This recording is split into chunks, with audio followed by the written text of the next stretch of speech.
Bonjour à tous et bienvenue dans cette nouvelle vidéo. Cette semaine, j'avais envie de vous faire un book haul spécial lecture en anglais. J'aimerais vous parler de cette thématique lire en anglais sur 3 vidéos différentes. La première, donc celle-ci dans laquelle je vous présente les livres en anglais que j'ai. La deuxième qui serait vraiment une vidéo conseil lecture en anglais pour ceux qui souhaitent débuter dans la lecture en anglais et même ceux qui ont déjà débuté et qui souhaitent des conseils pour s'améliorer. Et une troisième vidéo dans laquelle je vous parlerai de mes lectures en anglais, celles qui m'ont aidée quand j'ai commencé à lire en anglais et celles que j'ai vraiment appréciées. Donc pour cette vidéo, j'ai vraiment plein de livres à vous présenter qui ont vraiment des thèmes et des genres très variés, donc je pense que ça peut plaire à beaucoup de monde parce que c'est vraiment des livres que j'ai trouvé souvent d'occasion et j'ai pas forcément regardé le genre que c'était, donc j'ai vraiment de tout. Donc juste avant de commencer ce book haul, n'hésitez pas à vous abonner à la chaîne, à mettre un like sous la vidéo et à activer la cloche pour être prévenu dès qu'une nouvelle vidéo sort. Et on commence tout de suite parce qu'il y a beaucoup de livres.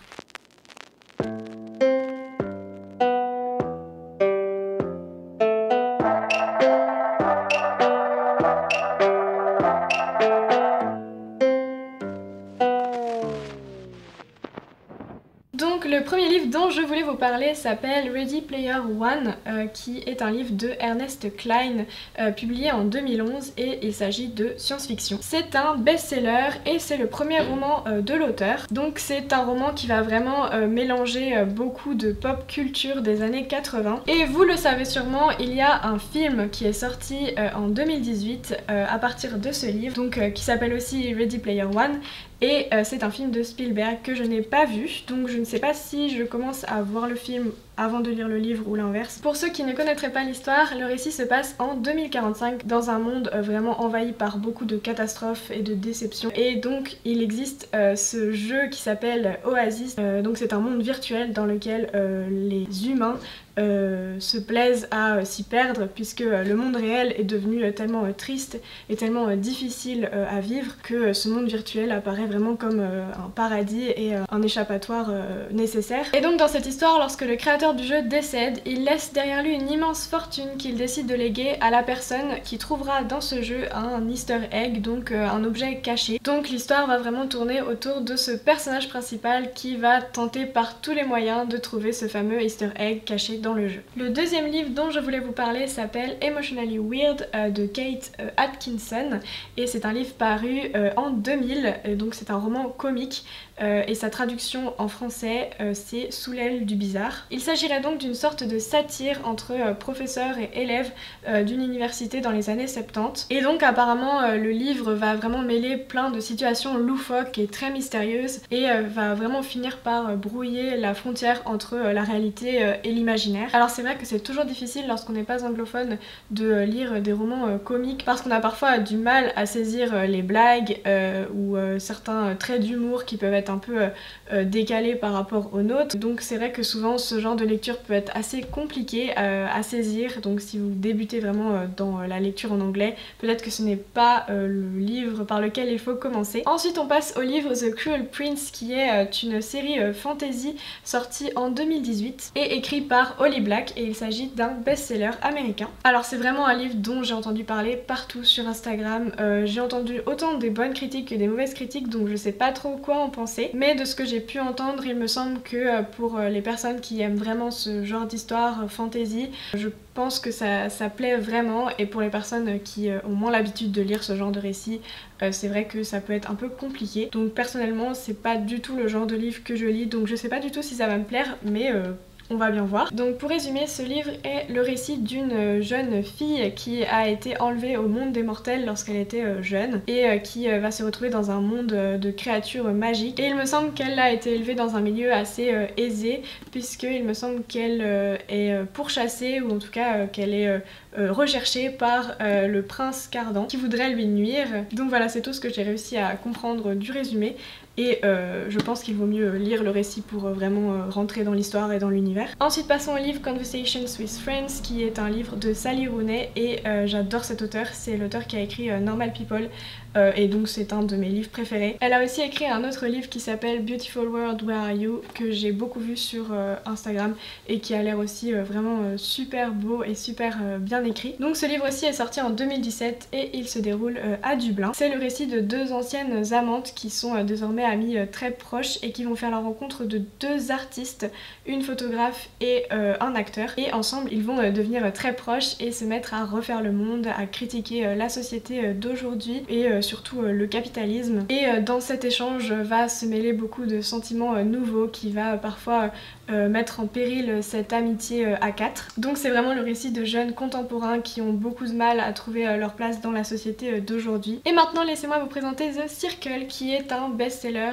écrit par Dave Eggers et qui est donc un roman de science-fiction dystopique paru en 2013. Donc le récit se passe dans une ère ultra numérique dans laquelle une entreprise qui s'appelle The Circle, donc c'est une entreprise qui fournit l'accès à internet, va mettre en place un tout nouveau projet qui se veut d'une avancée technologique folle et donc ce nouveau projet se veut prôner une grande transparence. Donc l'entreprise The Circle, c'est une entreprise qui centralise en fait toutes vos données numériques, il me semble, et le personnage principal va vraiment arriver dans cette entreprise et travailler sur cette toute nouvelle avancée technologique. Ensuite passons à un livre qui n'a rien à voir, c'est une romance et elle s'appelle The Year I Met You, donc de Cecilia Ahern, je sais pas comment on prononce. Et donc j'avais déjà lu un livre de cet auteur qui s'appelle Tombé du ciel, mais je l'avais lu du coup en français, donc c'est la première fois que je vais lire un livre en anglais de cet auteur. Donc apparemment c'est un récit très léger qui te fait passer du rire aux larmes et dans lequel on va suivre le récit de deux personnages qui arrivent à un moment de leur vie où ils ont le temps de regarder autour d'eux, de prendre du recul et de faire une pause. Et donc c'est dans ce moment de leur vie où ils vont se rencontrer. Donc ça se passe le soir du nouvel an et ensuite sur toute l'année qui va suivre. Voilà, donc c'est tout ce que j'ai pu trouver comme résumé et je pense que donc une histoire va naître entre eux. Donc je pense que c'est vraiment un récit qui n'est pas prise de tête et qui te fait vraiment penser à autre chose, et si vous avez besoin de divertissement, je pense que c'est la lecture parfaite. Ensuite laissez-moi vous présenter Writers and Lovers, qui est un livre que j'avais commencé à lire cet été et puis j'ai arrêté, mais il faut vraiment que je le continue parce qu'il était vraiment bien.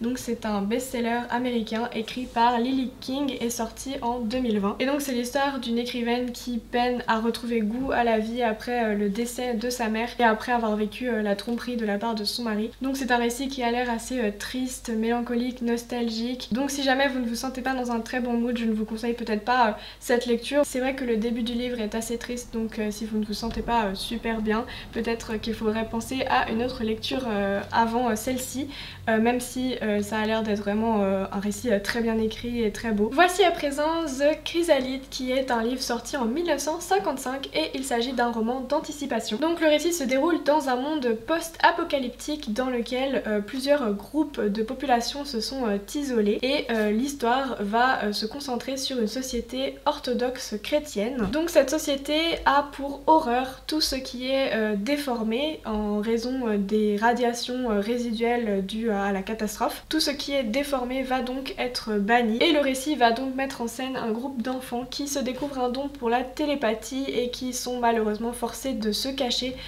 et de cacher leurs dons aux yeux de la société. C'est un livre qui a une couverture, je trouve, magnifique. Donc là il s'agit bien d'une réédition par rapport à l'édition de 1955, mais je trouve que l'illustration est vraiment incroyable et donne vraiment envie de lire cette histoire. Ensuite passons à une lecture très connue puisqu'il s'agit de Harry Potter et en l'occurrence je possède le tome Harry Potter and the Goblet of Fire. Donc comme je possède seulement ce tome de cette édition qui est d'ailleurs vraiment magnifique, je n'ai pas commencé à lire, donc parce que j'attends vraiment de me procurer le tome 1, mais comme je n'ai jamais lu Harry Potter en anglais, que je l'ai toujours lu en français, j'avais vraiment envie de voir ce que c'était Harry Potter en anglais. Ensuite passons à ce livre qui a une couverture aussi vraiment magnifique je trouve, et donc c'est un livre qui s'intitule Hausfrau, qui signifie femme au foyer.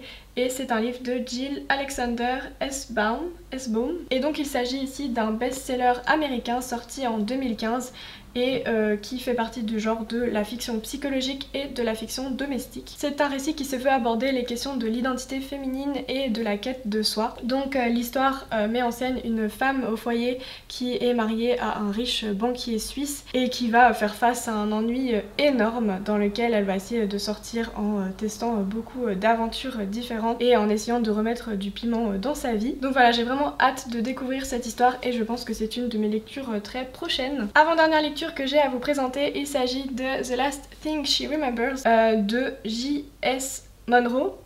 Et donc il s'agit d'un thriller politique et psychologique sorti en 2019. Et donc c'est le récit d'une femme qui arrive un jour à la gare et qui se rend compte qu'elle a tout oublié, même jusqu'à son prénom. Donc elle ne retrouve plus aucune de ses affaires et il lui reste simplement un ticket de train. Cette femme serait donc atteinte d'une amnésie post-traumatique et au cours du récit, ce qui est étrange, c'est que l'entourage autour de ce personnage agit assez bizarrement autour d'elle et que la police locale porte beaucoup d'intérêt sur son cas. Donc voilà tout ce que je sais sur ce livre pour l'instant. Et enfin, laissez-moi vous présenter A Heart Bent Out of Shape qui a été écrit par Emilia Hall en 2013. Donc je n'ai pas réussi à trouver beaucoup d'informations sur ce livre, mais apparemment ce serait le récit d'un premier amour et le récit d'une terrible tragédie. Donc c'est l'histoire d'une femme qui décide de s'installer en Suisse dans la ville de Lausanne et elle devient au centre d'une terrible tragédie dont on ne sait pas grand chose, si ce n'est qu'elle décide de retrouver une professeure avec qui elle se sent plutôt proche et qu'ensemble elles vont essayer d'échanger sur leur point de vue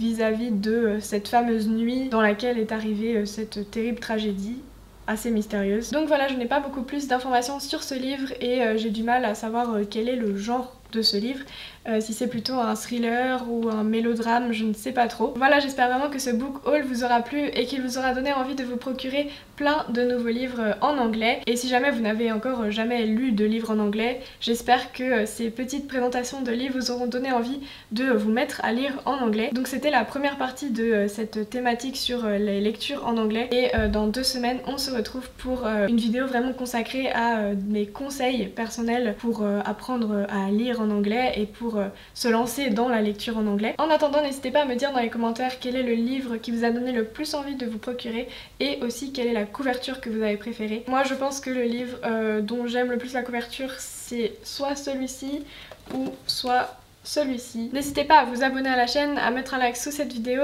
et à activer la cloche. Et en attendant, je vous retrouve dans 2 semaines pour une prochaine vidéo. Bye!